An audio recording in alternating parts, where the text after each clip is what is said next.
E aí chegamos aqui, sem janta, sem banho, sem nada. Mas eu tenho certeza que Deus vai honrar o culto dessa noite.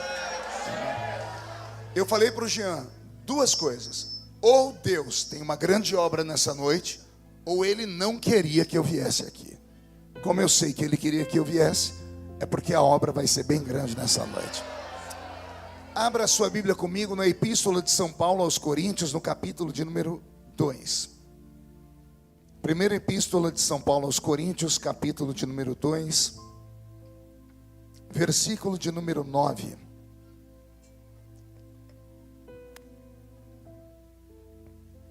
Diz assim o texto: mas, como está escrito, as coisas que os olhos não viram, e os ouvidos não ouviram, e não subiram ao coração do homem, são estas coisas que Deus tem preparado para aqueles que o amam.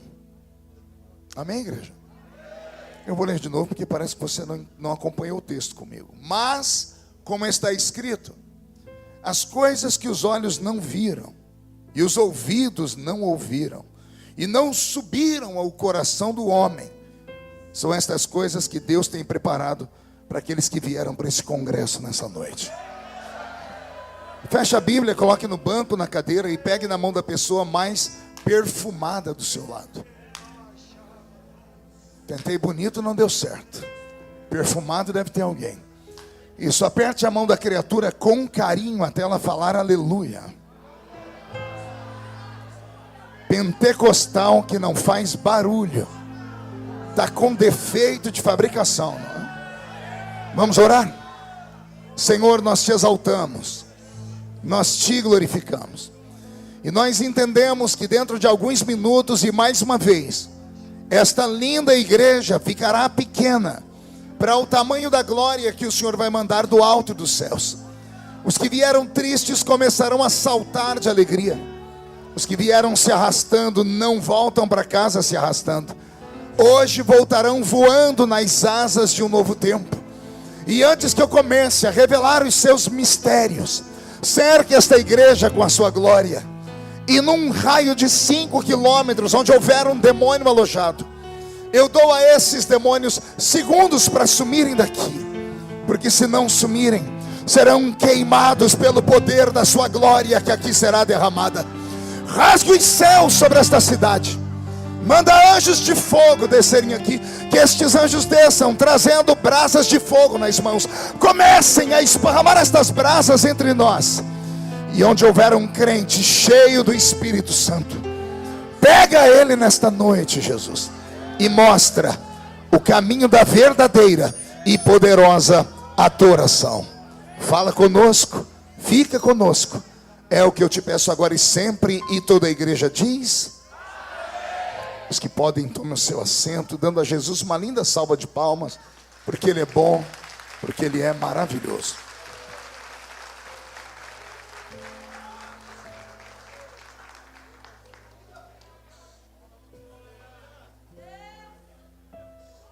Ganhei uma camiseta bonita e pregar com terno não faz sentido, né? Já que a juventude pediu para eu usar a camiseta, vamos mostrar a camiseta, né? Glória a Deus. Me acompanha no teclado o pastor Roberto Marinho, que ao final da pregação vai cantar.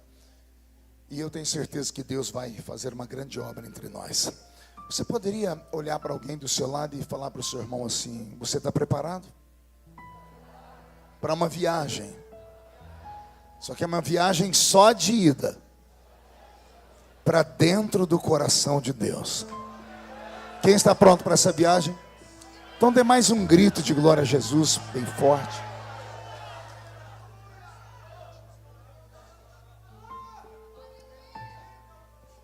O texto que eu li nessa noite, ele tem feito parte da minha vida nos últimos meses. Eu tenho meditado muito nesta reta final da igreja na terra. Não sei se você entendeu o que eu disse. Nessa reta final, Jesus está voltando. O mundo está em erupção. O planeta Terra está regurgitando. A raça humana perdeu a sensibilidade. Ontem em Brasília nós tivemos 2 trabalhos que eu saí de lá carregado de angústia. Ontem não, hoje é sexta, quarta-feira. Uma reunião foi provocada pelo embaixador de Israel, desesperado. Procurou os parlamentares conservadores e pediu uma oportunidade de mostrar o que estava acontecendo em Israel de verdade. Porque como o governo brasileiro é um governo de esquerda, é um governo que não apoia Israel, o parlamento ficou tomado essa semana com audiências públicas em proteção ao Hamas. Vocês acreditam nisso? 4, 5 comissões funcionando simultaneamente, e palestinos e pessoas que apoiam o Hamas com cartazes, com X em cima da bandeira de Israel, a bandeira de Israel manchada de sangue, extermínio ao povo judeu. E aí o embaixador de Israel no Brasil pediu para que alguns parlamentares pudessem recebê-lo, e nós recebemos ele em uma sala fechada, e eu confesso aos irmãos, eu me arrependi de ter ido na reunião, porque ele colocou para nós as imagens que a televisão não mostra, de como os terroristas entraram em Israel, e não bastasse provocarem uma chacina, porque não é guerra. Guerra é quando um soldado briga com outro soldado. Quando há soldado de 2 nações, aí é uma guerra. Agora, quando só tem soldado de um lado e do outro lado é só gente normal, civis, sem arma, aí é uma chacina, é um extermínio, é um genocídio. Não bastasse eles entrarem e matarem mulheres, crianças, velhos, animais, eles ainda filmavam com câmeras para mostrar, e ligavam para o pai e para a mãe: mãe, acabei de matar 10 judeus, e a mãe do outro lado aos prantos, dizendo: você é o herói da família. O mundo está louco. Eu vi coisas que eu vou carregar para sempre comigo, estou impressionado. Cenas de 5 homens estuprando uma mulher. E não bastasse isso, no final um deles colocar a mão dentro dela e arrancar o útero dela, com ela viva. Eu nunca vi nada parecido com isso. O mundo está virado de cabeça para baixo. Enquanto isso lá, o governo apoiando os terroristas. A 100 metros ali do parlamento, o STF discutindo sobre liberar drogas ou não, querendo aprovar a morte de crianças até o 3º mês no ventre da mãe. Nós conhecemos a Bíblia, sabemos que bebês podem ser cheios do Espírito Santo. Tem um bebezinho na Bíblia que a mãe dele encostou numa outra que estava grávida também. O bebê que tinha 6 meses, a mãe encostou na barriga da outra que estava grávida há 3. O bebê sentiu a presença do que estava lá dentro, e a Bíblia diz que ele ficou cheio do Espírito Santo. Davi, no Salmo 139, começou a dizer: tu me sondas e me conheces, desde que eu era pequeno e sem forma. Como pode haver um ser humano sem forma? É o ser humano que está sendo gestado, gerado dentro da barriga da mãe, quando ele é apenas um feto. Eles querem a morte, nós queremos a vida, mas o mundo está virado de cabeça para baixo. Jesus está voltando. Eu já posso ouvir os passos dele vindo dos ares. E se a trombeta do arrebatamento tocar hoje à noite, daqui desta igreja, só 2 subirem, um sou eu. Quem é o outro? Vem comigo, deixa eu ver. Amém. E por conta de tudo isso, nesses últimos meses, nesses últimos anos, eu tenho pedido a Deus que Ele não me leve em lugares onde as pessoas queiram apenas me ver, mas que Ele me leve em lugares onde as pessoas precisem me ouvir. E eu tenho certeza que esta agenda foi marcada pelo Senhor. E eu fui profeta uma vez no passado para muitos que estão aqui. Serei profeta sobre a sua vida de novo nessa noite. A Epístola de São Paulo aos Coríntios não é apenas uma carta de alegrias. As 2 epístolas de São Paulo aos Coríntios são cartas de memória. Diga comigo, memória. Mais uma vez, memória.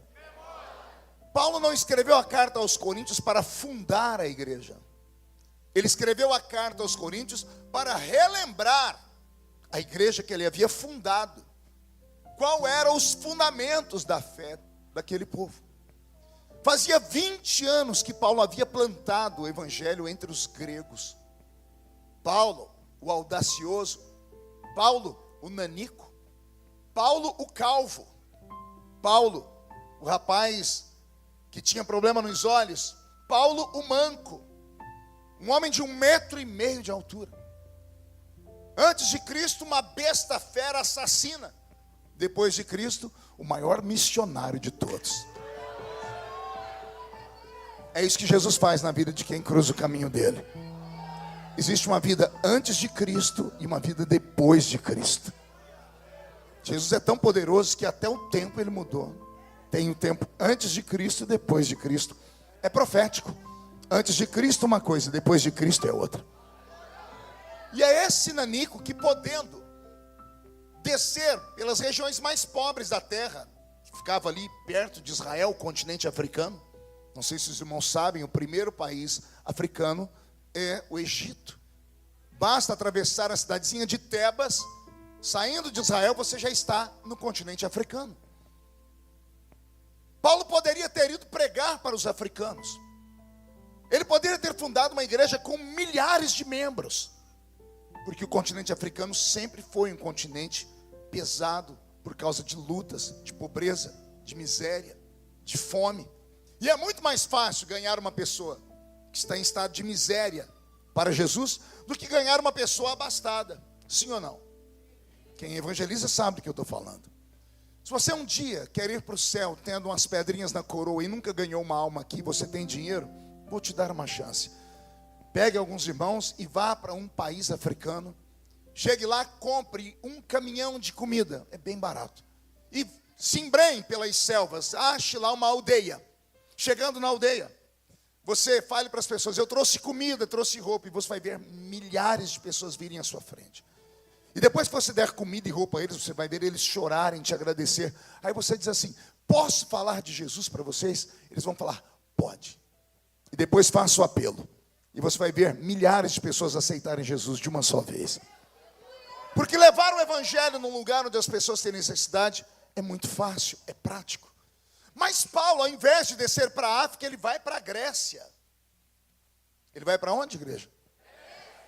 Talvez os mais velhos não, mas os jovens sabem do que eu estou falando quando falo de gregos. Os gregos sempre foram um povo acima da média. Os gregos sempre foram diferentes de todos os demais povos da terra. A civilização grega sempre esteve à frente do seu tempo. Os gregos criaram a inteligência, como nós conhecemos hoje, através da parte acadêmica. São os gregos que criam a tal da filosofia. Filosofia, a junção de duas palavras em latim, philos e sofia. Philos, amante, namorado.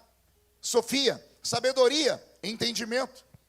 Então, filosofia, aqueles que amam a sabedoria, aqueles que são namorados do conhecimento. Antes de Jesus nascer aqui, aquele povo já andava pelas ruas olhando para o céu, olhando para as plantas, olhando para os pássaros e meditavam. Eles criaram a tal da reflexão. Eles criaram uma dialética. Os gregos sempre estiveram um passo à frente dos demais povos do seu tempo. Tanto que o nosso Ocidente, como nós conhecemos hoje, ele está alicerçado em 3 pilares. E um dos pilares é a filosofia grega. O segundo pilar é o direito romano. E o terceiro é o moral judaico-cristão, que tanto a esquerda e o comunismo querem exterminar. Porque um povo sem moral é um povo fácil de ser dominado. Então, os gregos de lá atrás deram a nós, o Ocidente, essa reflexão de pensarmos, de sondarmos, de entendermos. Paulo, ao invés de pregar para pessoas que não tinham cultura, porque é mais fácil convencer uma pessoa que não tem cultura, do que convencer um professor. Você acha que eu estou falando muito? Chegue na sua sala de aula e chame o seu professor de filosofia para um bate-papo. Ele vai começar citando para você Nietzsche e vai dizer: Deus está morto. Ele vai pegar textos de Platão, de Aristóteles, de Sócrates, vai pegar textos de Dostoiévski ou outros mais e vai argumentar com você dizendo que Deus não é como nós pensamos, é apenas uma força criativa. Mas quando você pega uma pessoa que está num estado de pobreza e de miséria, e você chega e dá a ela alguma coisa, e você vai dizer: sabe quem me mandou aqui? Deus. E a pessoa sem cultura vai dizer assim: então há um Deus que me ama. É muito mais fácil ganhar uma pessoa em estado de pobreza e de miséria. É muito mais fácil ganhar uma pessoa que não tem cultura do que uma pessoa cheia de cultura. Paulo, ao invés de pregar para os africanos, ele vai pregar para os gregos. Eu amo esse nanico. Quando chegar no céu, quero dar um abraço nele. Até porque a alegria de um baixinho encontra outro, né, pastor Jessé? Eu, o senhor e Paulo, tudo mesmo tamanho. É esse Paulo que vai entrar pela Grécia e vai começar a levar um evangelho para um povo, como eu disse, diferente de tudo. Os gregos não são só inteligentes, os gregos são ricos. Não são só inteligentes e ricos, os gregos são bonitos. Até hoje, quando passa um homem muito bonito na rua, a mulherada fica eufórica e diz: pai, um Deus? Por quê? De onde vem essa expressão Deus grego? A beleza. O DNA dos gregos era diferente. E se você acha que eu estou falando muito, digite no Google aí deuses da Grécia Antiga e você vai ver os deuses gregos. O panteão dos deuses gregos. A tríade de deuses que dominavam os demais. A tríade de deuses gregos eram Zeus, Poseidon e Hades. Zeus, Deus dos deuses. Hades, Deus dos mortos. Poseidon, Deus das águas. E esses deuses de vez em quando ficavam entediados no céu deles, chamado Monte Olimpo. Saíam de lá, se materializavam e andavam pela terra para namorar as moças. Engravidavam elas e nasciam semideuses. Hollywood ama esses semideuses. De vez em quando tem um filme, Fúria de Titãs, Hércules. De vez em quando aparece lá Pompeia. De vez em quando você vê lá a Artemísia, a mãe da Mulher Maravilha, que é um mito, que transformaram em herói. Tudo por causa das aventuras amorosas de Zeus. O que falar de Diana, Afrodite, Hera, Teseu, Hermes? Então o panteão dos deuses gregos era imenso. A Grécia tinha sua própria religião. E não conte para ninguém, eles tinham um céu só deles. O céu dos gregos ficava no alto de uma montanha chamada Monte Olimpo.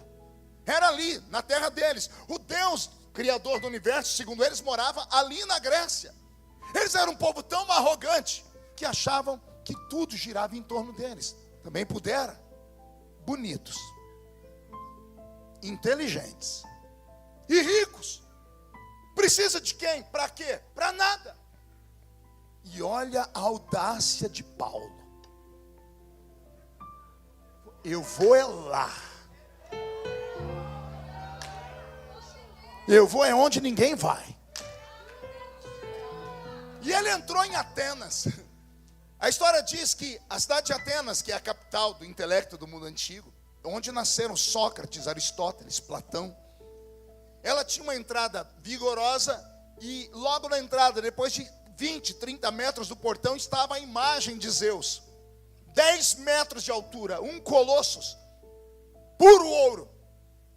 Como eu disse, um Deus bonito, queixo quadrado, olhar viril, um peito agigantado e uma barriga de tanquinho, igual a barriga do pastor Jessé. Aquele tanquinho. Segurando um raio nas mãos, com a roupa aberta, mostrando o seu peito aberto, colossal. Eles tinham paixão pela beleza. Era para intimidar qualquer pregoeiro. Qualquer pregoeiro de outra religião que chegasse e olhasse aqueles Deus, olhando para ele com um raio pronto para fulminar, a pessoa voltava para trás. Mas não Paulo. Nanico atravessou e deixou os Zeus para trás e encontrou a imagem de Poseidon, uma espécie de pai da pequena sereia, meio homem, meio peixe, cuidando das águas, segurando na mão um tridente. Com ele domina as águas do mar. Ao invés de Paulo recuar, ele continua caminhando. Havia em Atenas a avenida da adoração. O terceiro deus, Hades. Esse dava medo. Um ser usando uma espécie de burca, segurando na mão uma foice. A imagem que nós temos hoje da morte. Todas as vezes que você vê alguém falar sobre a morte, é aquele ser cadavérico, com aquele gorro, segurando uma foice na mão. Assim era Hades, porque ele era o rei dos mortos. Quem não se intimidasse com a beleza de Zeus, ficaria intimidado com o poderio de Poseidon. Quem não se ficasse com medo dos dois, com certeza correriam de Hades. Mas Paulo não. Ele continua andando pela avenida. E ele vai encontrando Diana, Afrodite, Hera, Hermes. E ele não recua. Até que ele chega no último altar da avenida. E no último altar da avenida, surpresa, tem um altar, tem um sacrifício. E está escrito: ao Deus desconhecido. Não tinha imagem desse Deus. O nanico tinha tanta unção e sabedoria que ele bateu palma, gritou: atenienses, eu sou o sacerdote deste Deus que vocês não conhecem. Eu fui enviado aqui para falar. Os atenienses levaram Paulo para o Areópago. Diga comigo, Areópago. Não é tão bonita essa palavra que eu quero que você fale de novo. Se falar 3 vezes, está batizado com o Espírito Santo. O que era o Areópago? O Areópago era um anfiteatro a céu aberto em meia-lua. Havia uma plataforma como um púlpito. Todas as pessoas que queriam contar alguma história nova, todas as pessoas que tinham a sua filosofia, tinham um pensamento, ia para aquele lugar, batia palma e chamava a atenção dos atenienses. E os atenienses deixavam as pessoas falarem tudo o que queriam. Só que a pessoa que falasse tinha que arcar com as consequências. São eles que inventam essa história de colocar um monte de tomate aqui. Falou uma coisa ruim, leva tomate. Xingamento, apedrejamento. Os gregos inventaram a tal da democracia. Ou seja, o homem tem liberdade para falar o que quiser, mas arque com as consequências. E era no Areópago que isso acontecia. E quando Paulo falou que era o sacerdote do Deus desconhecido, levaram ele para o Areópago. E ele agora, no Areópago, olhando uma multidão, a história diz que era um dia de adoração a um dos deuses, as pessoas querendo ouvir, só que ao invés de ouvir, prestavam atenção na aparência dele, e a aparência dele não agradava aos gregos, porque Paulo era nanico, calvo por natureza, uma cabeça agigantada, caolho e manco de uma perna. Para os gregos, isso era uma aberração. Alguém ia dizer assim: a mãe dele não deve ter dado sacrifício para a deusa. O pai dele se revoltou com Zeus e recebeu essa maldição. As pessoas olhavam a aparência de Paulo e a aparência não agradava. Então aquele homem, e aqui que eu quero que vocês prestem atenção, jovens. Aquele homem, para ganhar aquele povo, ele não foi com o sentimento de um fanático religioso. Ele sabia que estava pisando num território que não era de Deus, não era dele. Então ele tinha que primeiro conquistar o povo. E sabe como Paulo conquistou os gregos? Antes de falar de Jesus, ele falou sobre os estoicos, sobre os epicureus. Se vocês não sabem o que é isso, digite depois no Google e trate de comprar livros para ler. Filósofos do mundo antigo. Paulo começa a versejar sobre os poemas dos epicureus. E quando ele começa a falar dos epicureus, os epicureus tinham uma vertente sobre a paixão e o amor, e falavam em poemas. Paulo recita sobre os epicureus. Ele ganha a atenção das mulheres da Grécia, porque mulher é mais sensível. As mulheres começam a ouvir os versos e começam a obrigar os maridos: escuta ele, aprende um pouquinho, vê o que esse nanico está falando. E homem que tem juízo é obrigado a obedecer a mulher, porque mulher, quando começa a falar, é só Jesus na causa. O dom de línguas é interminável, né? E aí quem tem juízo obedece. Depois que ele conquistou as mulheres com o poema dos epicureus, ele começa a falar sobre a filosofia dos estoicos. E os estoicos tinham um pensamento sobre vida, existência e morte, que era muito interessante. E aí ele conquista os homens. Os homens e as mulheres da Grécia param para ouvir aquele nanico, porque sabem que ele tem o que falar. E agora que ele cativou a mente de todos usando a ciência, aí Paulo diz: de nada valeria isso se eu não tivesse conhecido Yeshua. Quem é Yeshua, Paulo? Yeshua é o Deus desconhecido. E como ele é? Ele é maior do que todos os deuses. A tradição diz que questionaram: seria ele maior do que Poseidon, o rei dos mares? A tradição diz que Paulo riu e disse assim: maior do que Poseidon não precisou nem de Yeshua, bastou um amigo meu chamado Cefas. De vez em quando Jesus chamava ele de Pedro. E às vezes de Simão, dependia do temperamento, dependia do humor. Não é isso que acontece com a gente? A minha esposa chama-se Edileuza, mas carinhosamente eu a chamo Di. Então, quando está tudo bem, é Di. Quando eu falo Edileuza, ela diz: o que aconteceu? Eu falo: nada, é seu nome. Não, você só fala isso quando você está bravo. Jesus tinha isso também. De vez em quando ele chamava Pedro, de vez em quando de Cefas, e de vez em quando de Simão. Isso aqui eu estou dando uma deixa para quem gosta de estudar, para vocês criarem um sermão para pregar. E Paulo dizendo: um dia Cefas viu Yeshua andando e pisando em cima de Poseidon. Era a quarta vigília da noite. O barco balançava porque Poseidon queria engolir os discípulos de Yeshua. E quando eles achavam que Poseidon iria engolir o barco, lá vem Yeshua pisando em cima de Poseidon. Aí o meu amigo Pedro disse: se és tu, me manda ir ter contigo. E Yeshua disse: vem. E Pedro, de carne e osso, pisou em cima de Poseidon. Yeshua é maior do que Poseidon. Apavorados, os gregos perguntam: seria o seu Yeshua maior do que Hades, o pai do mundo dos mortos? A tradição diz que Paulo diz assim: maior do que esse sou eu. O meu Yeshua é infinitamente maior, mas não precisou nem de Yeshua, eu já enfrentei Hades. E os gregos gostavam de histórias e queriam ouvir: como foi? E Paulo disse: eu estava em uma cidadezinha de vocês aqui na Grécia, chamada Corinto. Me deram oportunidade para pregar. Como eu sou pequeno, colocaram uma plataforma, e eu fiquei acima de todos, e a casa estava cheia. E enquanto eu estava pregando, lá na porta apareceu Hades. Hades me encarou, olhou para mim e fez assim.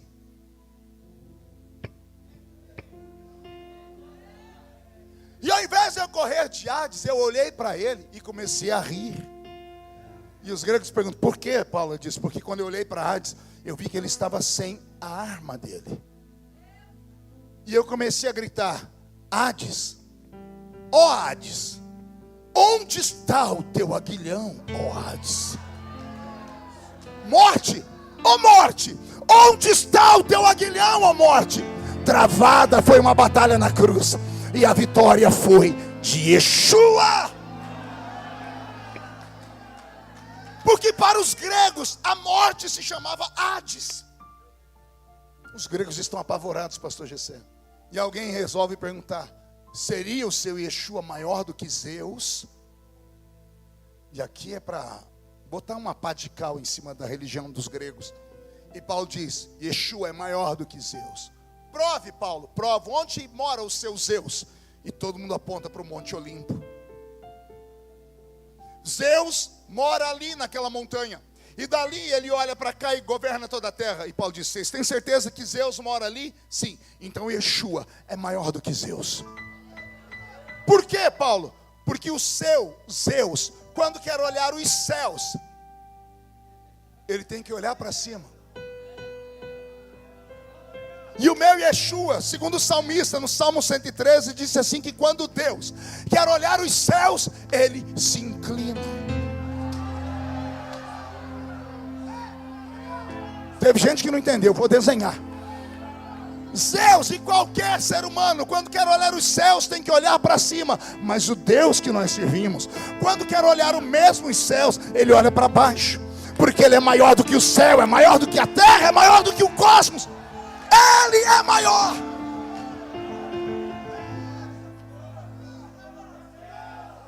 E foi com essa didática, com essa sabedoria, com esta graça, que o apóstolo Paulo encontrou um caminho para o coração dos gregos.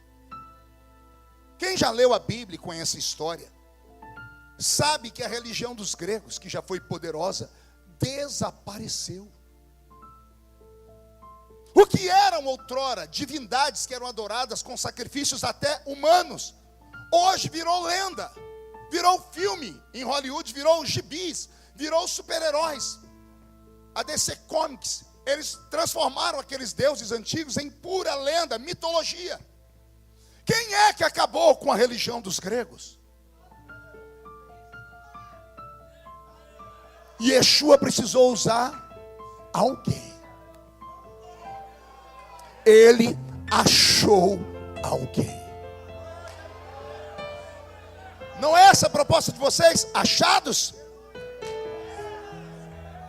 Yeshua achou alguém que tinha coragem, que tinha graça, que não tinha medo de nada nem de ninguém, que não via barreiras na sua aparência feia, que não se importou se os homens apoiavam ele ou não, não se preocupava com o que os outros falavam, e por isso Deus levantou ele. Vai pegando aí, porque Deus está falando com vocês. Meu Deus pode levantar qualquer ser humano. Eu vou falar de novo. O meu Deus pode levantar qualquer ser humano. Não precisa ter pedigree.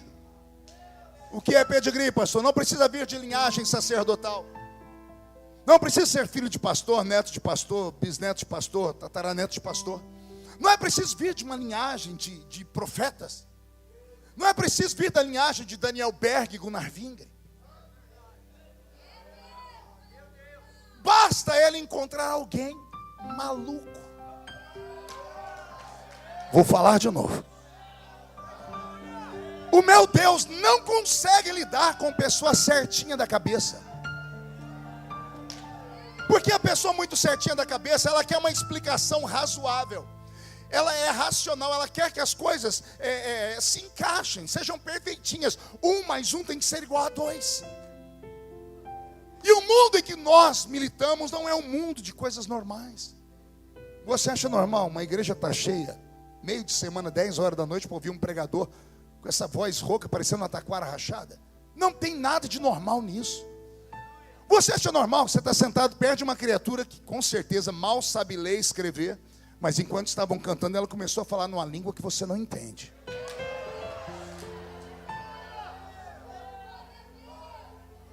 Eu sei que já faz muito tempo, mas os mais antigos aqui devem se lembrar do tempo em que Jesus levantava esses crentes malucos. A maioria deles só tinham 2 dentes na boca, o zagueiro e o atacante. Um levantava em língua, o outro levantava e interpretava a língua. Vinha o outro que era lá da roça, não tinha um ensinamento, e falava: Jesus me deu uma visão. Não ficava um endemoniado no culto. Era entrar pela porta da igreja, não era uma igreja bonita ainda assim, era aquelas igrejinhas, sabe? De madeira, banquinho duro. Não tínhamos instrumentos, não tínhamos essa parafernália de coisas bonitas. Aliás, nem os crentes eram bonitos. Você está achando que eu estou falando demais? Pega uma foto de 1900 e bolinha. Pega as fotos das convenções, as fotos das festas do círculo de oração. Você olhava uma irmã, você via todas nela. Era todo mundo igual. Não havia beleza nenhuma para que fossem desejados. Mas aquele povo tinha uma coisa.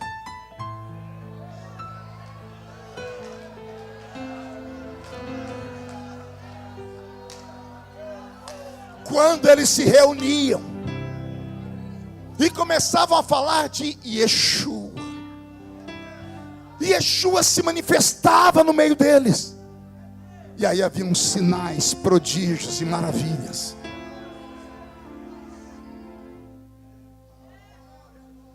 Esse Paulo estabeleceu um quartel-general na cidade de Corinto, a 3ª maior cidade da Grécia.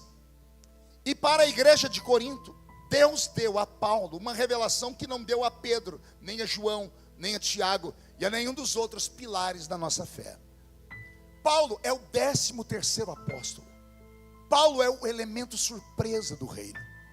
Jesus veio e levantou 12, estabeleceu o colégio, disse: já tenho eles, posso ir embora daqui.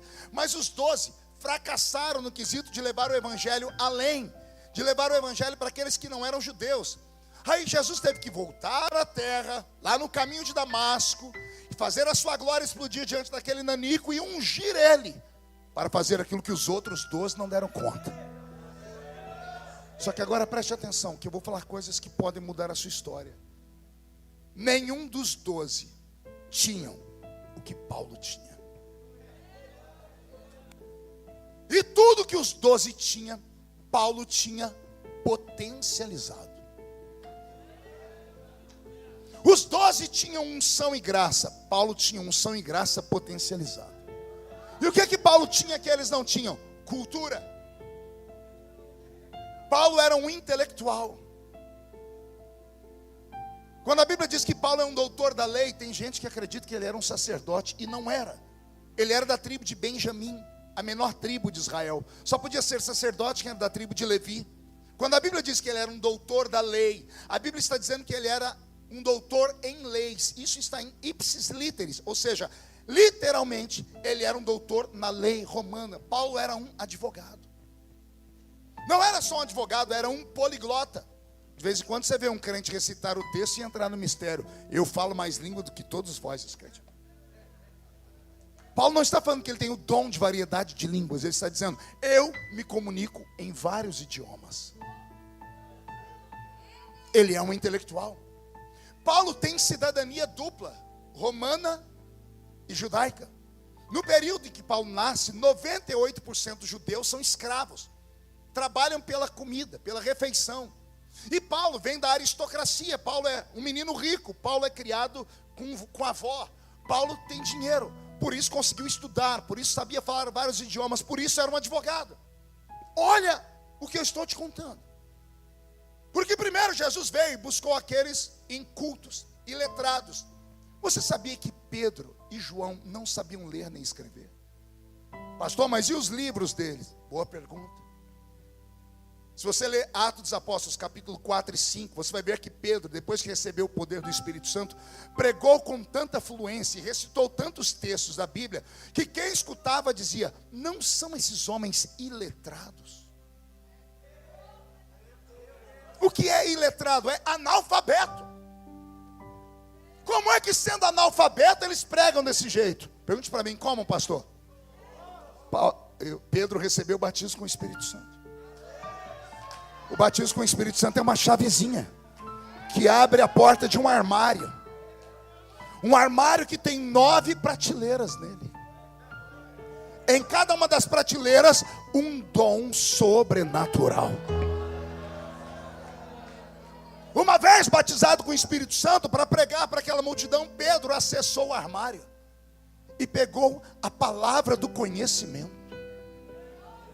Como é que um homem que não sabe ler nem escrever recitou Joel, capítulo 2, versículo 21, 28 inteiro? Dons sobrenaturais. Paulo tinha cultura. Era um homem sábio nas ciências. Os outros eram iletrados. Então aprove ao Senhor levantar Paulo para provar para todo mundo que esse negócio de glória, unção e poder não é só para crente da roça. Há um preconceito no mundo moderno. Tanto é que os mais modernos, crentes ricos, não aceitam serem chamados de pentecostais. Eles são neopentecostais. São os novos pentecostais. E com todo respeito, ô raça de Nutella.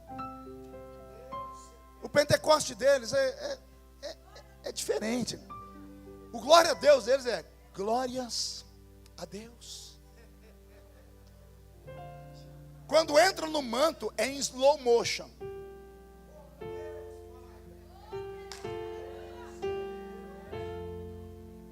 Apelar para o tal do worship. E dizem que só isso é adoração. Criticam os nossos forrozinhos. Criticam os nossos corinhos. De divisa de fogo, varão de guerra.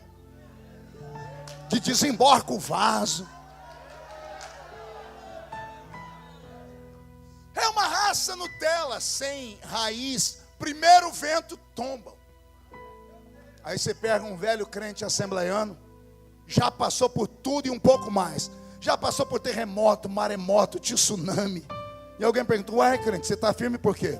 Meus pés fincados em uma rocha. E o que é que deu a sustância para esse crente? Poder do Espírito Santo de verdade.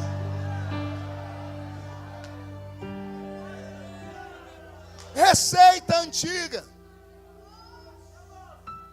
O crente se convertia na Assembleia de Deus, a primeira coisa que chamava a atenção dele era o povo falando em língua. Eu mesmo, no primeiro culto, sentei do lado de um rapaz, eu fui me afastando dele na medida do culto. No fim do culto ele já estava numa ponta e eu na outra, eu estava com medo. Ele ficava valente, ele dava uns tapas na mão e fazia... Daqui a pouco ele falava umas coisas que eu não entendia nada, mas como ele falou a mesma coisa várias vezes, no fim do culto eu perguntei para ele: a sua mãe é dona de uma floricultura? Ele falou: não, porque você ficou o culto inteiro falando samambaia, samambaia. Que samambaia é essa? Ele olhou para mim com aquela boca desdentada e disse: não é samambaia não, é língua de anjo. E eu falei: o quê? Língua de anjo. Como? Ele abriu Atos dos Apóstolos capítulo 2. Ele não sabia ler, ele disse: pode ler que está escrito aí. E eu fui lendo, li tanto que decorei. Estavam todos reunidos no mesmo lugar. Quando de repente veio do céu, não é da terra, do céu um som, como de um vento forte e impetuoso, que encheu a casa onde estavam assentados. E foram vistos por eles, eles viram línguas repartidas como que de fogo, as quais pousaram. Se pousaram é porque não vieram veio do lado de cima. Pousaram sobre cada um deles, e todos foram cheios do Espírito Santo, e começaram a falar em outras línguas, conforme o Espírito Santo lhes concedia que falassem. Eu li, eu disse: isso é para hoje? Ele disse: é. Eu falei: como é que eu recebo? Ele disse: é fácil. Eu falei: me conta, onde é que eu me matriculo? Ele disse: na sua casa mesmo. Eu falei: não tem uma escola para eu aprender esse idioma? Ele disse: não. Mas como é que eu falo? Você só fica falando assim, ó, glória. Eu falei: glória. Falei: não recebi. Ele disse: não é uma só, é um monte. Falei: como? Glória, glória, glória. Ele falou: é pouco, tem que ter mais. Quanto? Até ele te dar. Por isso os nossos cultos tinham barulho, porque o povo buscava. O povo entrava num ambiente como esse, não vinha para uma reunião de autoajuda. Ai, Jesus, posso falar, pastor? As pessoas não vinham para a igreja e diziam assim: eu preciso ir lá para ouvir uma palavra que eu estou com o coração apertado. Se você precisa de uma palavra de autoajuda, não venha numa Assembleia de Deus. Você vai perder tempo. Vai para o Google, digita lá Pablo Marçal, David Leonardo. Digita lá, esses aí que falam coisinha, que sentam no banquinho, cruzam a perninha e olha para a gente com aquela carinha bonitinha, dizendo assim: não importa o que você fez no verão passado,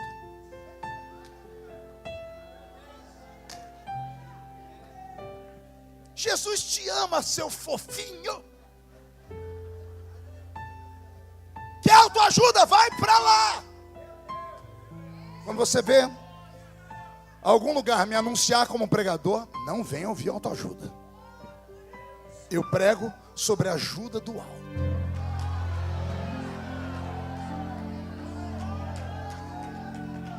E a ajuda do alto, ela envolve muito mais do que uma mera reunião.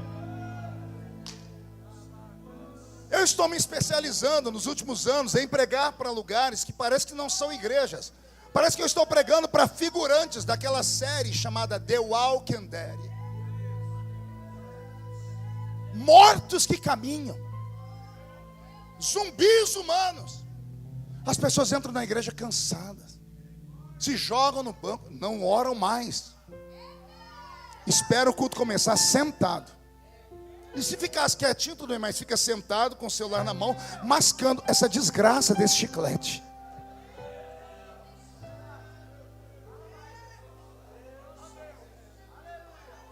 E aí, quando não acontece o que eles querem, vão lá para fora, reúnem com meia dúzia de gente pior do que eles, para murmurar do pregador, do cantor, do pastor. Fica dizendo: a liturgia tem que mudar. Nossa, se não mudar isso, não mudar aquilo. Oh, meu querido, coisa ruim. O problema não está aqui, o problema está aí. O problema é o que você veio fazer aqui. Ah, pastor, mas eu vim na igreja. E quem te falou que estar na igreja é o ó? Entrar na igreja qualquer um entra. Em São Paulo tem uma piada: por que o cachorro entrou na igreja? Porque a porta estava aberta. Então entra na igreja, qualquer um entra, até cachorro entra. O milagre não acontece na igreja. O milagre acontece nas regiões celestiais. E como acessar as regiões celestiais? Paulo ensina, vocês se ajuntam, nada acontece. Mas quando vocês se ajuntam, uns têm salmos, louvores, e outros têm testemunho, palavra. Você vai cantando e vai ouvindo, e vai adorando. Vai cantando, vai ouvindo e vai adorando. Cada vez que você adora, você vai saindo da terra, até que os seus olhos se fecham e o seu corpo físico começa a sentir o sobrenatural. Beto, mude a música. Para quem não sabe, deixa eu falar, eu sou assembleiano roxo. Um assembleiano raiz, ele é um caminhante de dois mundos. Parte dele vive nessa terra, a outra parte dele vive num outro mundo. Há um mundo paralelo a esse nosso. Há um mundo invisível. Há um mundo etéreo. Eu não disse eterno, eu disse etéreo. Há um mundo transcendental. Há um mundo metafísico. Esse mundo só pode ser percebido por aqueles que são sensitivos. Ih, pastor, está parecendo sessão espírita. Não, lá é imitação, aqui estão os originais.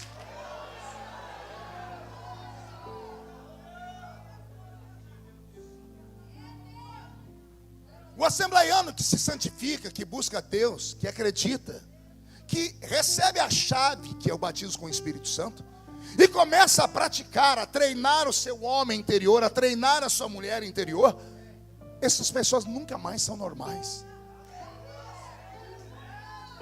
Para essas pessoas o mundo se torna um lixo. Para essas pessoas o mundo fica sem sentido, sem sabor, sem cheiro, sem gosto, insípido, inodoro, incolor. Para quem caminha muito perto de Deus, a pessoa fica mais parecida com Deus do que com o mundo. E foi nesta unção que a nossa igreja chegou onde chegou. Nós não crescemos porque tivemos políticos, nós não crescemos porque nós tivemos intelectuais, nós não crescemos porque nós tivemos dinheiro de americanos. Nós crescemos porque os crentes do início buscavam o sobrenatural. Eles agarravam qualquer pessoa na rua com problema e diziam: vem comigo para a minha igreja, vem. Por quê? Porque lá dentro o céu desce. Vem que Jesus vai te curar, vem que Jesus vai te batizar, vem que Jesus vai te libertar. A pessoa entrava de um jeito e saía transformada. E o que aconteceu conosco? Nós não cultuamos mais. Nós transformamos a nossa reunião em entretenimento. Queremos entretenimento. Queremos uma música que fale ao nosso coração. Posso contar uma coisa para vocês? Nem tudo que nós cantamos, chamamos de louvor, é louvor. Porque se é louvor, o louvor é para alguém. O louvor é para Deus. Ah, pastor, mas aquele louvor fala tanto comigo. Então não é para Deus. O que você escuta é uma música emotiva que te faz chorar. Aí eu sinto a presença de Deus. Não, ela tocou as suas emoções. Pastor, mas eu choro. A senhora chora em casa, escutando Gustavo Lima.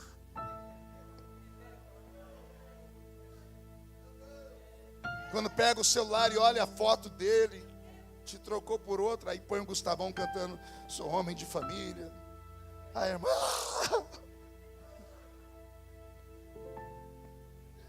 Depois de assistir o Titanic por 1.500 vezes, a senhora e até o senhor ainda chora naquela cena do DiCaprio segurando na beirada daquela madeira a Rose deitada, ele com a boquinha azul dizendo: tchau, Rose. E ele solta e vai. Até as águas do Ártico escondeu. Até hoje eu nunca entendi porque que ele não subiu naquela madeira. Eu parei, congelei a cena, cabia ele, a mãe dele, o pai dele, o cachorro, a Rose. Por que ele se matou? Para fazer você chorar. Eu não falo de emoção barata, porque emoção barata se dá na alma. E qual é a tradução de alma? Coração. E a Bíblia diz que enganoso é o coração do homem. Os nossos cultos não são para a alma, são para o espírito. E o que é o espírito? É a nossa psique. É a nossa parte que veio do céu. Você sabe disso, né? Que parte de você veio da terra e a outra parte de você veio do céu. E essas duas partes ficam brigando. O que veio da terra quer ficar na terra para sempre. O que veio da terra quer comer a terra, quer desfrutar da terra. E a sua parte que veio do céu quer o céu. Isso vai se mostrar na vida de vocês que são jovens, não agora que vocês estão bonitos aí, quando vocês passarem dos 50, como eu. Que luta. A pessoa vai ficando velha, você percebeu que ela vai encurvando? Pergunte por quê, pastor? A terra está chamando ela. O que eu te dei, quero de volta. Vai caindo tudo. Cai as pálpebras, cai o seio, cai a barriga, cai o bumbum, cai tudo. A pessoa diminui porque as cartilagens da coluna vão secando. A pessoa vai, porque a terra está gritando por ela. Em contrapartida, as pessoas que buscam a Deus geralmente são mais velhas também. As igrejas são cheias de velhos. Por quê? Porque a parte eterna dentro do homem quer voltar de onde veio. Olha a briga, a terra chamando a terra e o céu chamando o que é céu. Salomão entendeu isso e escreveu Eclesiastes 12:7. Quando o homem morre, o pó volta ao pó, mas o espírito. Você nunca tinha pensado nisso? Você está aqui de passagem. Esta não é a sua morada final. Você não pode ficar apegado às coisas dessa vida. É por isso que a sua vida se degringolou. Aí você pergunta, pastor, como é que o senhor está firme até hoje? O senhor prega há 30 anos, o senhor mudou pra caramba. Mudei a embalagem. A embalagem vai mudando com o tempo. Um dia desse, um atrevido falou para mim, pastor, o senhor não tem mais unção. Eu falei, por que não? O senhor não dá mais aqueles golpes de Kung Fu? Eu falei, eu tentei dia desse, travou a coluna. Ah, porque não é você, bocó. Eu já sou vovô. A habilidade vai indo embora. Mas o que tem aqui dentro? Se você entrasse de olhos fechados, você ia ouvir a voz do menino da Vila Tatu ainda. E alguém fala, como é que o senhor está firme? Pastor, simples, eu sei de onde eu vim. E eu sei para onde eu vou. E não conta para ninguém. Quem já pisou no Santo dos Santos, em outro lugar, não consegue viver. Eu não admito entrar em um culto e ver as pessoas ficarem me olhando por mais de meia hora com uma cara feia, parecendo que foram batizados num pote de vinagre. E aqui tem um monte. Mas cara feia não me corrompe. E eu vou, como um garimpeiro, encontrar o diamante. Está aí dentro, está em algum lugar. Vou bater até achar. Pode me olhar com esse olho seco, parecendo olho de sapo que morreu no dia de enchente. Pode ficar na minha frente com essa boca travada, essa boca de aço, essa língua de ferro e esse queixo de concreto. Mas eu não vou desistir, porque o Senhor me trouxe aqui porque Ele quer você de volta. O Senhor quer te devolver aquela alegria, aquela graça, aquela unção, aquela sensibilidade.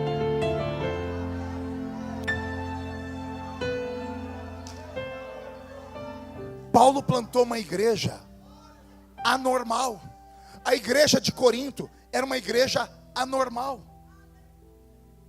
Imagine que para você entrar na igreja de Corinto no culto, lá fora você tinha que pegar uma senha. Pergunte para quê? Para saber que horas que você podia profetizar. Caramba, pastor, que igreja organizada. Não, é o contrário. Paulo estava pregando, levantava um profeta aqui. Ele parava para ouvir, levantava o outro. Ficava com ciúmes. Ele estava ouvindo o outro, levantava o terceiro.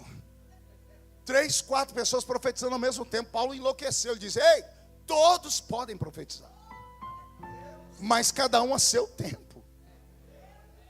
Todos podem orar em línguas, mas desde que Jesus dê para nós alguém que interprete. Paulo era sensível aos dons do Espírito Santo e era um intelectual. Vou falar de novo. Paulo não era igual você, só porque comprou um carrinho ali, só porque está morando numa casinha melhor. Todo mundo sabe que você não sabe, você não estudou. Você tem dinheiro, você é um autodidata, mas você não tem PhD em nada. E aí só porque ficou um pouquinho melhor, mais rico, lê uns livrinhos aí, fica dizendo: isso aí não é de Deus. Isso aqui não é de Deus. Eu conheço tudo sobre Deus. Quem? Me diga quem nesse mundo conhece tudo sobre Deus? O estudo mais angustiante que eu fiz na vida foi o estudo de teologia. Eu tenho 5 formaturas em teologia. E terminei um mestrado em teologia numa universidade americana, onde eu recebi o título de Doctor in Divinity. Bela porcaria. Doutor em divindades. Só porque eu apresentei uma tese de 45 páginas sobre os gigantes da Bíblia. Os professores ficaram assim: uau, this is the crazy man. Bela porcaria. Não existe um ser humano nesse mundo que possa dizer assim: olha, existe um rio do avivamento, eu mergulhei nele e consegui tocar o fundo. Não tem. Eu só consegui prender o fôlego um pouquinho mais e desci onde outros não desceram. Mas eu não dei conta de tocar o fundo. O que eu quero dizer com isso? Quem sabe tem alguém aqui que tenha mais fôlego do que eu.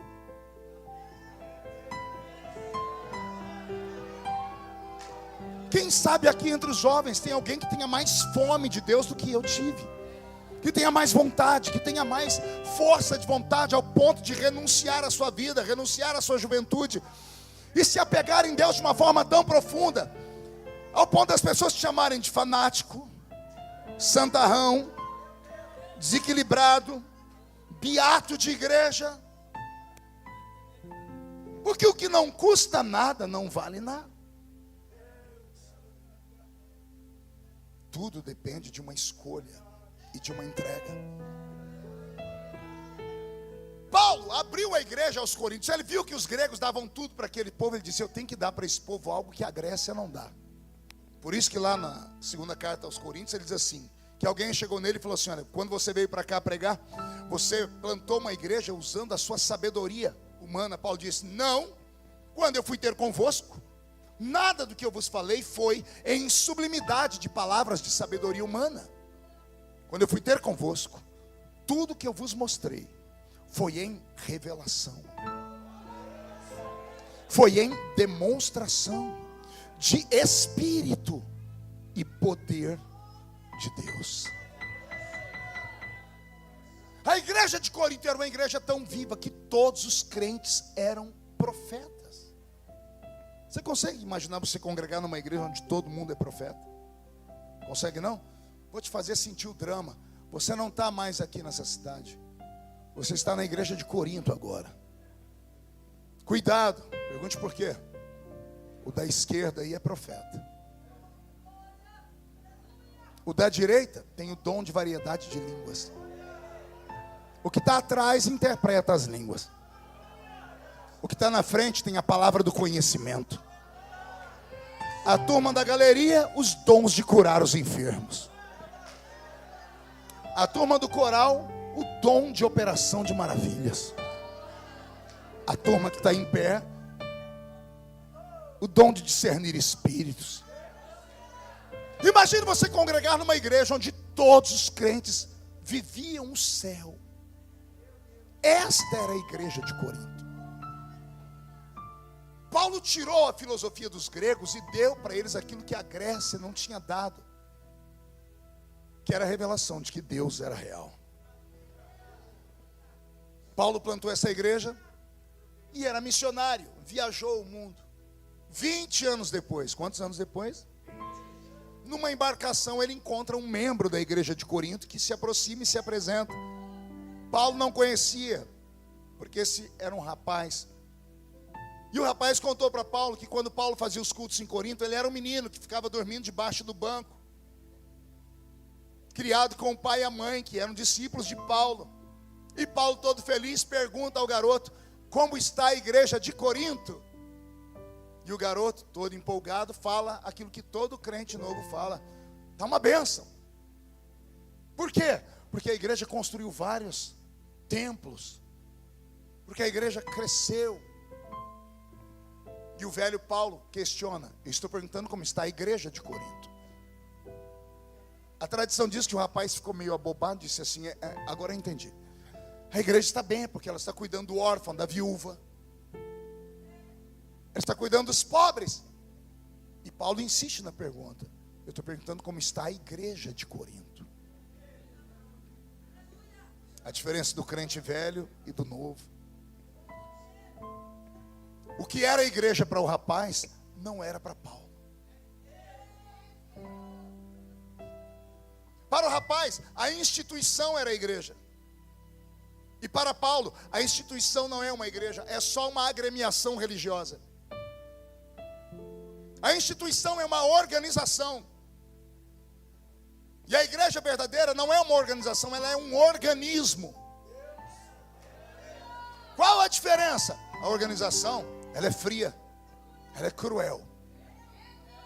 A organização é dona de púlpito, de bancos, de templo, de terrenos. Ela é dona de contas, ela é dona de nomenclaturas, é ela que dá o título, é ela que toma o título, ela que põe a pessoa de pé ou ela que exclui. Esta é a organização. E a organização, com todo respeito, para Deus, não presta para nada. Porque quando Jesus voltar e a trombeta tocar, as paredes não têm ouvido, os bancos não têm ouvido, a conta do banco não tem ouvido, os títulos não têm ouvidos. Para aquele rapaz, o que era a igreja? Não era só uma organização. E quando Paulo aperta e pergunta da igreja verdadeira, e o rapaz entende que a igreja verdadeira não é a Assembleia de Deus nem a Universal. A igreja verdadeira tem outros nomes. Aqui é Marco, aqui é Gessé, Jean, Roberto. E não conte para ninguém. Geralmente a instituição religiosa não se preocupa com a igreja. Depende, se a igreja for rica, se a igreja for importante, aí a organização se importa. Não, vem sentar aqui, está conosco o doutor fulano de tal.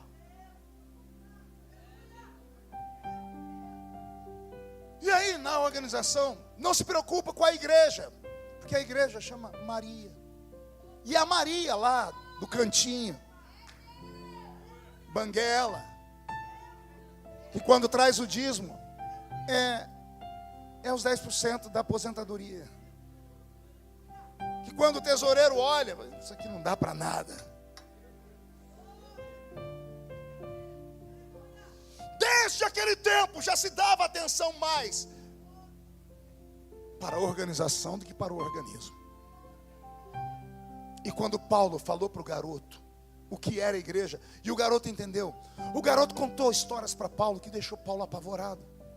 O garoto começou a dizer: ó, esse tipo de igreja que o senhor está falando não existe mais não. Não tem mais cura,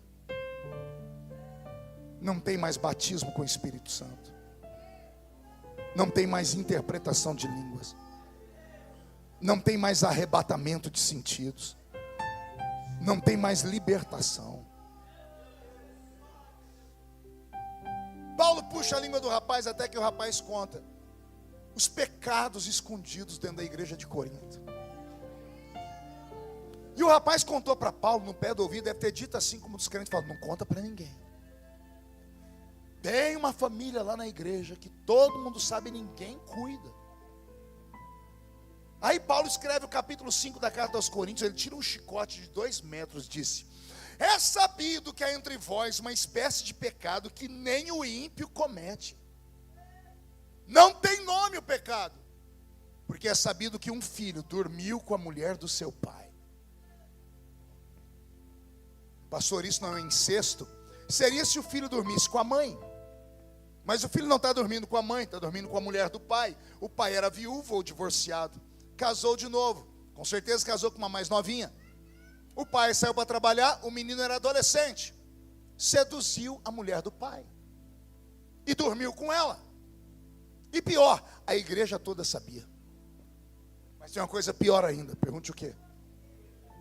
Ninguém fazia nada. Eu tive que ir em Israel, sentar com o rabino, pegar livros, redescobrir o motivo. E eu fiquei chocado. Não tocavam no assunto, porque o pai do garoto era o maior empresário da igreja de Corinto. De uma fábrica de madeira, e o dízimo dele mantinha a igreja inteira. E aí o medo do clero da igreja de Corinto em tomar uma atitude e perder o dízimo. Então a igreja de Corinto mantinha a estrutura, mantinha o dízimo, mas não tinha mais a glória. Eu estou falando com a minha igreja, meus irmãos.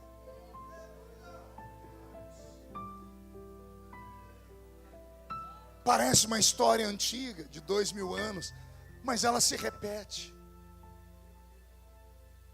Não há explicação para uma Assembleia de Deus não ter o mover do Espírito Santo.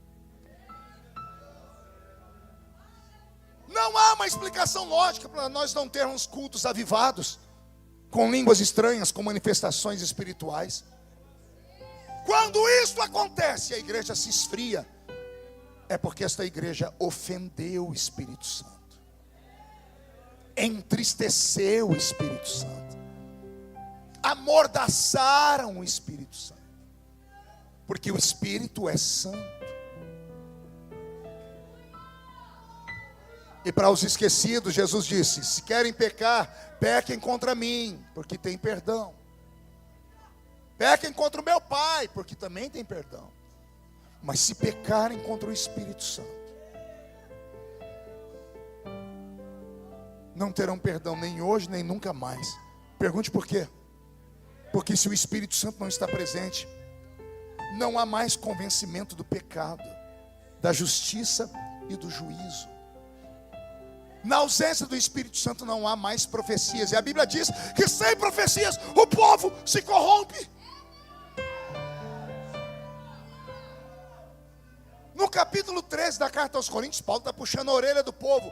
No versículo 8 ele diz assim: havendo profecias, cessarão. Havendo profecias, serão aniquiladas. Havendo línguas, cessarão. É Paulo que fica alertando: não entristeçais o Espírito. Tem um dia que ele desespera, ele grita assim: não extingais o Espírito.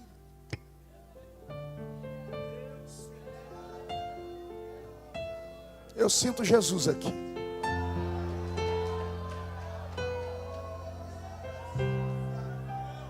Se não houver uma mudança nesses dias, não haverá amanhã. Se não houver hoje uma entrega, uma renúncia, uma busca, nós não teremos amanhã. Os jovens querem ser achados. Mas o texto que vocês escolheram, se não me falha a memória, um rei fala assim: traga alguém que tenha o Espírito de Deus. Aí eu quero fazer uma pergunta para os jovens: qual é o lugar que o Espírito Santo ocupa na sua vida? Como assim, pastor? Evangelho de João, capítulo 14. Abra aí, João 14. Eu acho que é no versículo, vamos ver se eu acho, versículo 16, 17,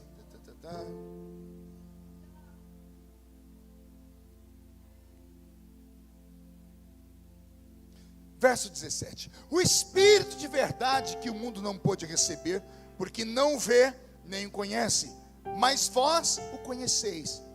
Preste atenção, porque ele habita convosco, e ele estará em vós.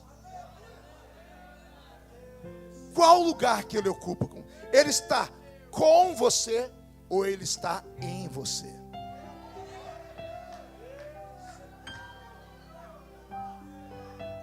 Tem diferença, pastor?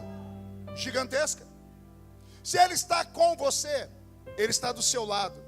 Mas tem lugares que você vai entrar que ele não pode entrar, e você vai entrar sozinho. Tem coisas que você olha, ele nunca vai olhar, você vai ficar sozinho.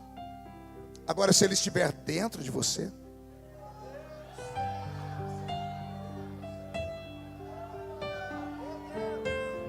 volto onde eu comecei. Por que aqueles velhos assembleianos traziam o céu para a terra? Porque o Espírito Santo não estava com eles, estava dentro deles.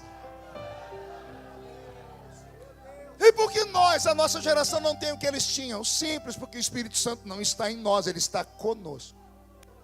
E por que ele não está em nós? Porque ele não pode olhar o que a gente olha. Como é que pode o Espírito Santo estar dentro de você e na calada da noite você abrir o seu TikTok e assistir só pornografia? Ele não assiste pornografia. Ele não vai nos lugares que você anda indo. Ele não pode tocar nas coisas que você está tocando. Se ele estiver dentro de você, ele é obrigado a tocar, olhar. Então ele não está dentro, ele está do lado. Mas o desejo dele é vir habitar. Se o Espírito Santo deixar de estar com você e ir morar em você, segura a cidade. Aconteceu comigo. Eu não tinha família crente. Minha mãe não era do ciclo de oração. Eu não tenho nem nome de pai no meu documento. Eu vim do mundo drogado. Aceitei Jesus numa Assembleia de Deus cheia do poder do Espírito Santo. Talvez a minha alegria foi que ao invés de ter sido abraçado pelos jovens, eu fui abraçado pelo círculo de oração.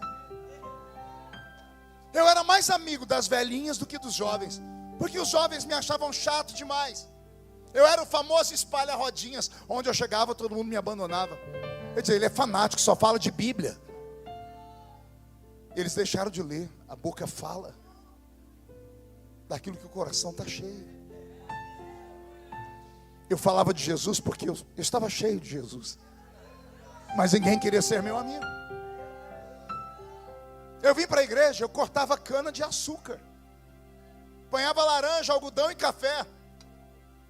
Morávamos em 12 pessoas dentro de 2 cômodos. E olha onde Deus me colocou. Porque eu sou bonitinho. Eu nunca deixei o Espírito Santo sair de mim. Quando eu faço alguma coisa errada, eu vejo que ele vai em mim, eu me jogo no joelho, peço perdão para Jesus e agarro os pés dele e disse, volta.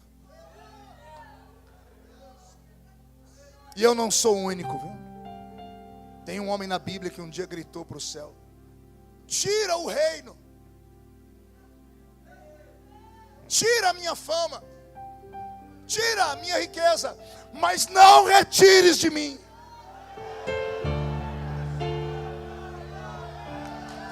Não retires de mim a sua presença.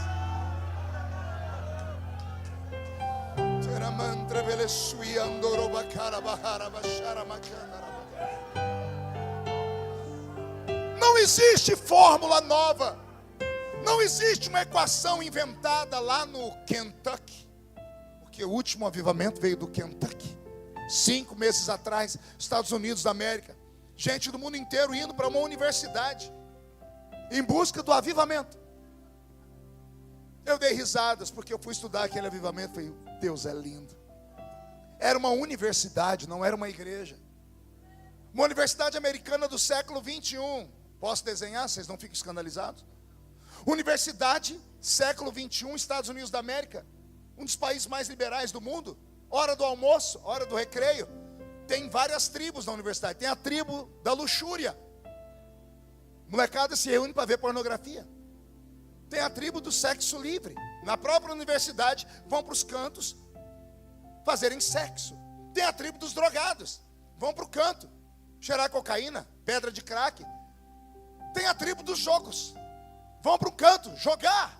É isso que é uma universidade. Como é uma universidade antiga, tem uma capela, não é uma igreja, é uma capela. Uma capela é usada para todas as religiões. Basta ir lá e se inscrever. Budistas usam a capela, espíritas usam a capela, macumbeiros usam a capela, católicos usam a capela. Teve um dia que 5 meninos crentes quiseram usar a capela. 5 meninos e meninas, entraram na capela, não tinha um violão. Não tinha um pastor. Tinha 5 pessoas com fome de Deus.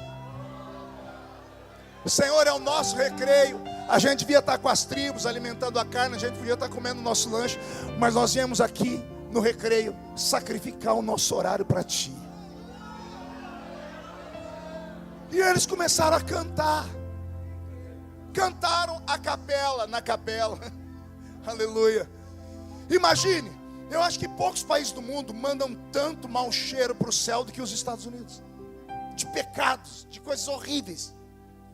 É nos Estados Unidos que está Las Vegas, a Sin City, cidade do pecado. É nos Estados Unidos que está Nova York, a grande maçã, a Apple. Isso apontando a maçã para o pecado original de Adão e Eva. É lá que está tudo que você... É lá que está a Califórnia, o estado mais progressista da América. É lá que estão os países, os estados que aceitaram o aborto, o casamento, agora estão apoiando a poligamia. É lá, tudo que não presta está lá. O mau cheiro entope as narinas de Deus. No meio do mau cheiro subiu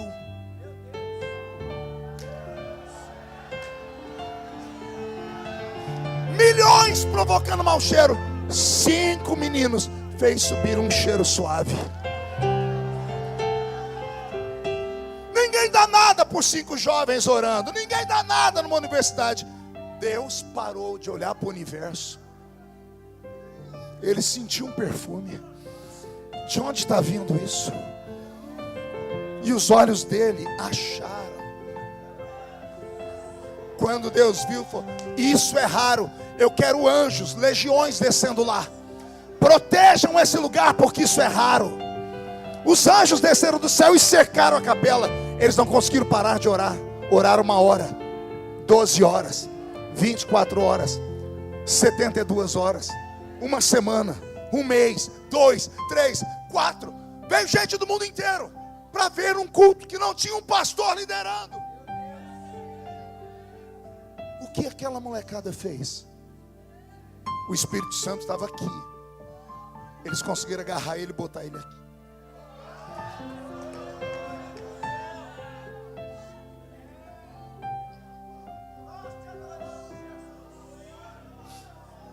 Eu me emociono porque eu me lembro de onde Jesus me tirou e onde Ele me colocou. Eu não mereço nada disso.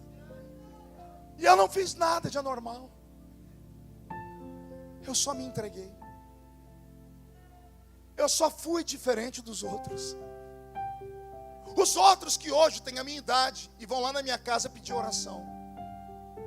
Os mesmos que me criticavam, que riam de mim, que não me convidavam para ir jogar bola, que não me convidavam para ir num shopping, hoje me procuram, compram livros meus e levam lá: você pode autografar? Ninguém acredita que você é meu amigo. Aí eles olham para mim e dizem: o que você fez que eu não fiz? Aí eu não respondo. Eles mesmos falam assim: se a gente tivesse te seguido. Um dia desesperado eu subi a montanha para orar, porque eu ainda oro no meio do mato. E eu gritei e falei: Senhor, por que eu não posso ser igual aos outros? Porque é ruim você ser o patinho feio da turma. É ruim as pessoas te desprezarem, você não ser convidado para nada. E eu falei: por que eu não posso ser igual a eles?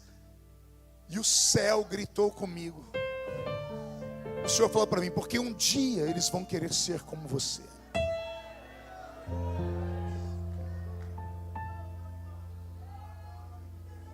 John Wesley, pai do avivamento da Nova Inglaterra.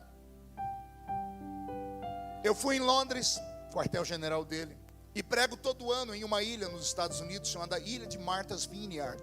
Ela fica no estado de Massachusetts, que era o outro quartel-general de John Wesley. Um dia eu tirei o dia só para estudar a vida de John Wesley, porque é um fenômeno.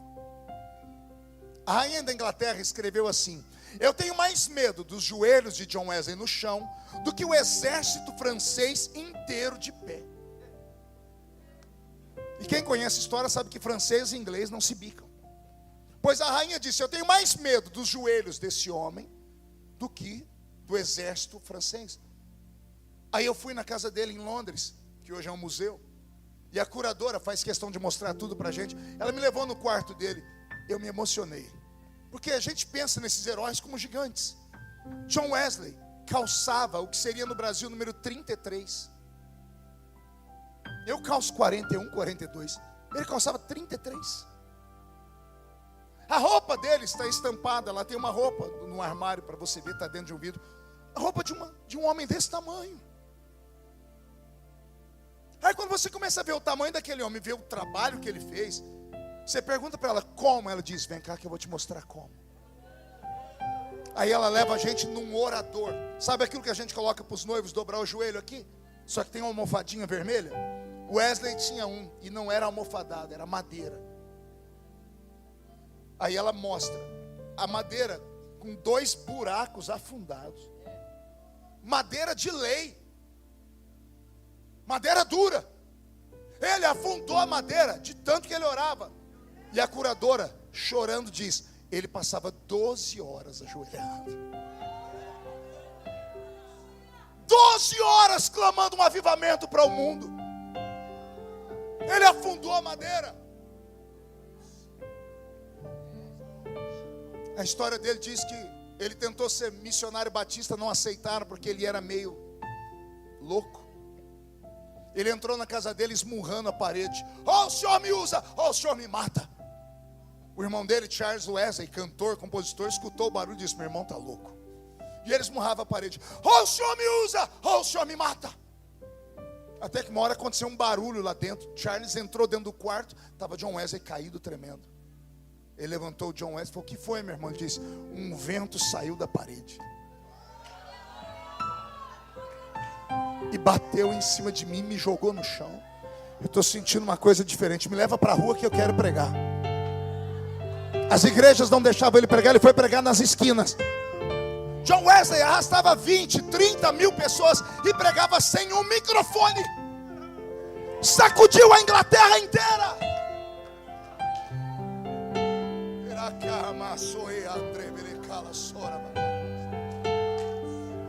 Deus está procurando alguém que tenha coragem de provocá-lo. Provoque Deus nessa noite. Como assim, pastor? Provoque Ele, desafie Ele. Vamos ver se o senhor tem coragem de me usar. Vamos ver se o senhor tem coragem de me levantar. Deus está cansado de gente comum que entra na igreja, joga o corpo pesado aí nos bancos e fica filosofando o culto inteiro. To be or not to be, that's the question.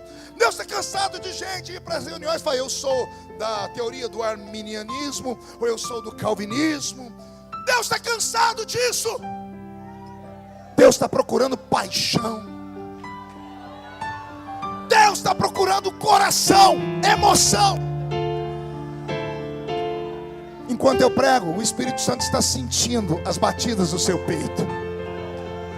Tem uns que morreram, não sentem nada, mas tem outros que já estão tremendo, estão absorvendo, porque a unção que você respeita é a unção que você atrai. Esta casa está ficando cheia de uma presença. Tudo pode acontecer aqui nesta noite. Então recebe a sua parte. Recebe a sua parcela.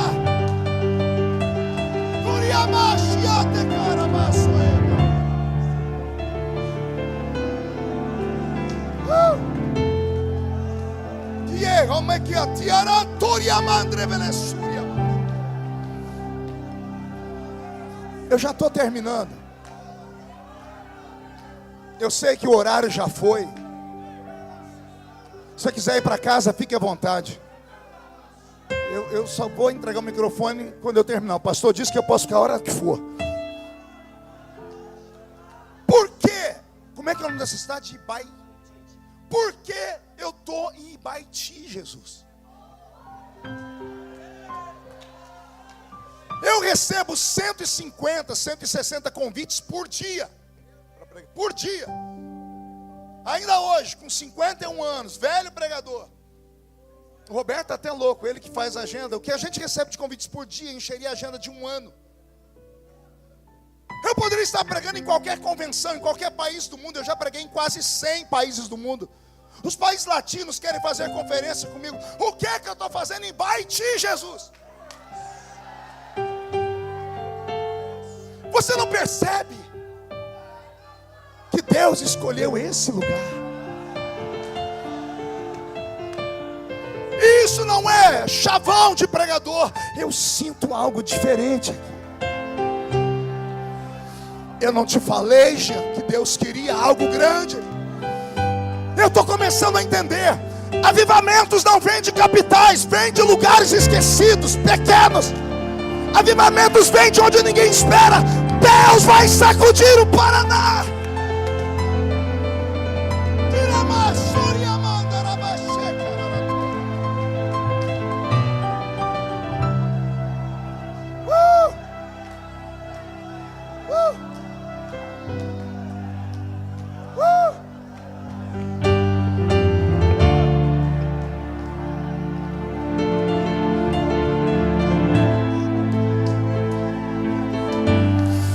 Mostra que o Senhor está aqui, meu Pai. Onde houver alguém batizado com o Espírito Santo, renova eles agora, Senhor.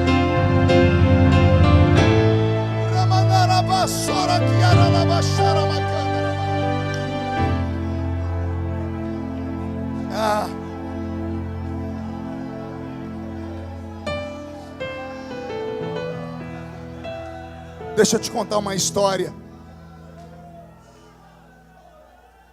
Você sabe como nasceu o ministério que Jesus me deu? Eu moro numa cidade pequena. Quando Jesus me chamou, a minha cidade tinha 25 mil habitantes. Hoje ela tem 40 mil. Eu acredito que sou o único pregador da história que ficou conhecido em boa parte do mundo sem nunca ter mudado da sua cidade de origem. Geralmente alguém para ficar conhecido vai para uma capital. Eu não precisei, continuo morando na mesma cidade. Sou membro da Assembleia de Deus. A nossa igreja tinha 400 crentes. Eu era recém-casado. Isso em 1992. Eu tinha 19 anos. A nossa igreja passou por uma avalanche de escândalos, que o diabo ia sepultar a igreja. Em 5 meses nós ficamos com 20 crentes. Escândalos de estupro de crianças. Um membro da igreja violentava a filha desde os 8 anos. E ela resolveu contar quando tinha 10. Cidade desse tamanho, rádio, o homem foi preso, a cidade quis linchar, e era membro da Assembleia de Deus. Cegaram ele na cadeia. Semana seguinte, a cidade tinha um exibicionista, um tarado, que as mulheres desciam, a cidade era um declive, para sair da vila, para vir para o centro. De madrugada, um homem saiu do meio do mato, abria a roupa e estava pelado. A polícia fez uma campana, pegaram. Quem era? O músico da nossa igreja, que dava um trabalho. Aquele músico que achava que a igreja tinha que girar em torno dele, porque o dia que ele faltava, ninguém conseguia cantar. Era ele. Mais umas coisas que não compete falar aqui, porque é pior do que isso que eu já falei. E terminou com o pastor tocando no cofre da igreja. De 400 crentes, nós tivemos cultos com 20 pessoas. E aí chegou um pastor do norte do país, do Nordeste, para levantar a igreja. Pastor Valdivino. O homem não sabia ler nem escrever. Matuto que só. Fez uma reunião com os diáconos, estava lá eu era diácono. E ele falou: quem aqui é o pregador de vocês? Aí todo mundo apontou para mim, disse: é o Marco. Ele falou: então você pode pregar hoje à noite? Eu falei: posso não. Ele falou: por que não? Foi pregar a igreja triste do jeito que está. Eu estou querendo a minha carta de mudança. Está saindo todo mundo daqui, está dando vergonha andar na rua da cidade. Todo mundo sabe que a nossa igreja está nessa situação. Eu desabafei. Aquele homem calmo, esperou eu falar tudo. Aí ele olhou para mim, me falou uma expressão que eu nunca tinha ouvido na vida. Ele olhou para mim e disse assim: você é um homem de Deus ou é um saquinho de pipoca? Eu nunca tinha ouvido isso. Mas eu me senti afrontado. Eu disse: eu sou um homem de Deus. Ele disse: então prova. Covarde. Vem pregar de noite para 20 crentes.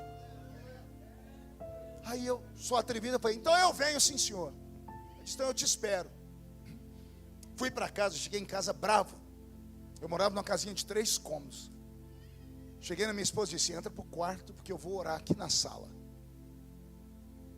Coloquei uma fita cassete num aparelho de toca-fita. Já não tinha televisão, não podia ter na época. E eu coloquei lá o meu louvor para orar. Quem cantando? Vitorino Silva.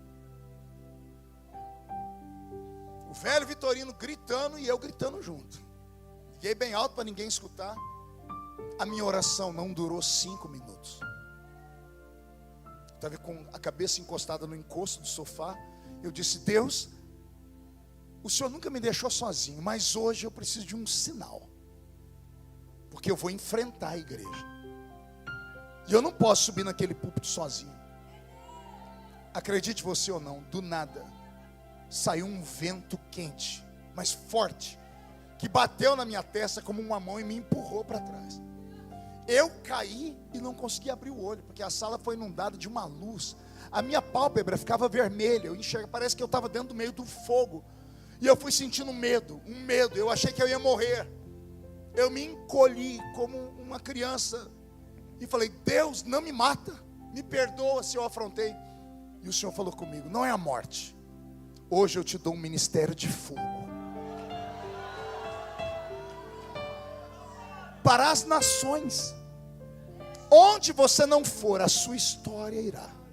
E eu levantarei um exército através da sua vida. A luz foi embora. Eu me levantei. Eu achei que tinha passado 5 minutos. Fui olhar para o relógio, quase 1 hora eu fiquei naquele transe.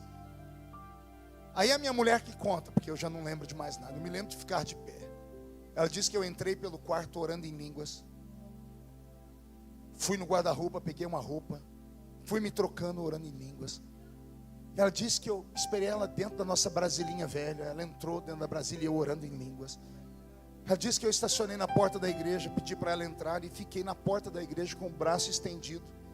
Ela disse que ela me olhava de longe. Ela disse: meu marido surtou. Porque ela disse que eu ficava abraçado com o vento, conversando com o vento. E falando, eu não lembro de nada disso. Eu me lembro do pastor chamando: vamos ouvir o diácono Feliciano pregar. Quando eu subi o púlpito e olhei, a igreja estava lotada. Os crentes vieram para ver o novo pastor, curiosos. E eu fui pregar. Eu li João 3:8. O vento sopra onde quer. Ouves a sua voz, não sabes onde vem nem para onde vai. Assim é todo aquele que é nascido do Espírito. As pessoas começaram a cair no meio da igreja. Nós nunca tínhamos visto isso no meio do mato. Os crentes não conseguiam ficar em pé. Quando nós olhamos para o relógio, já era 2 horas da manhã. Jesus batizou com o Espírito Santo, curou. E o pastor anunciou: quarta-feira o Feliciano vai estar lá na congregação da Avenida N. Quarta-feira eu estou lá, igreja lotada, o povo pelo meio da rua. Eu disse: vamos ver se funciona de novo. João 3:8. E eu li: o vento sopra onde quer. E veio de novo aquela mesma graça. E o povo foi caindo pelo chão e Jesus começou a batizar com o Espírito Santo. A notícia esparramou na região. Eu ia, só lia João 3:8 e ficava esperando. Foi assim que aconteceu. Ele é real. não é uma coisa. O Espírito Santo não é algo, ele é alguém. E ele está aqui nessa noite. Ele está aí no refeitório. Não sei qual é a câmera que me manda para o refeitório. Ele está aí no refeitório. Ele está aí na porta com vocês. Ele está aí pela calçada. Ele está aqui com os jovens. Ele está caminhando entre nós. E por que ele não faz, pastor? Porque ele não é atrevido. Ele é um cavalheiro. Ele é educado. Ele não é como os espíritos que descem em centros espiritualistas, que quando desce, quando ele sai, a pessoa fala assim: onde estou? Quem sou eu? O Espírito Santo não. Ele é um cavalheiro. Ele é um gentleman. Ele espera você convidar. Aí você convida, ele olha e vê se a casa está limpa. E aqui que está o segredo. Ele não entra na casa quando ela está suja. A não ser que aquele que está sujo comece a chorar. Porque se começar a chorar, e o Espírito Santo abre a porta, pega uma vassoura e entra limpando.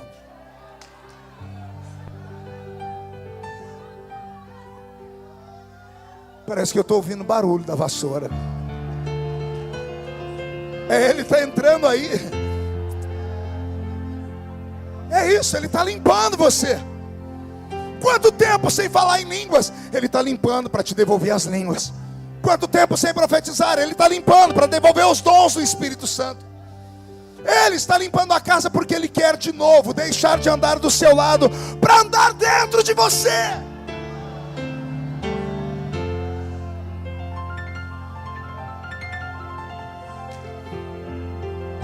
Teramai, André Velesui aqui a Barabás. Teloim, telomandre, velessuri de candorovas. Tarabagaramaço e aqui a torova, xire carabás. Ache-os, Espírito Santo. Ache os jovens. Ache os velhos. Ache os adolescentes. E se aqui dentro não tiver ninguém que quer, Espírito Santo, vai lá na encruzilhada, vai lá na boca de fumo, vai lá na casa da zona do Baixo Meretrício, traz essas criaturas, salva elas, limpa elas e enche elas com a sua presença. Mas faz dessa cidade uma terra do avivamento. Teramandorova suia que entrevele suri de candarama, de candarama, de candarama, de candarama, de candarama, de candarama, de candarama, de candarama, de candarama, de candarama, de candarama.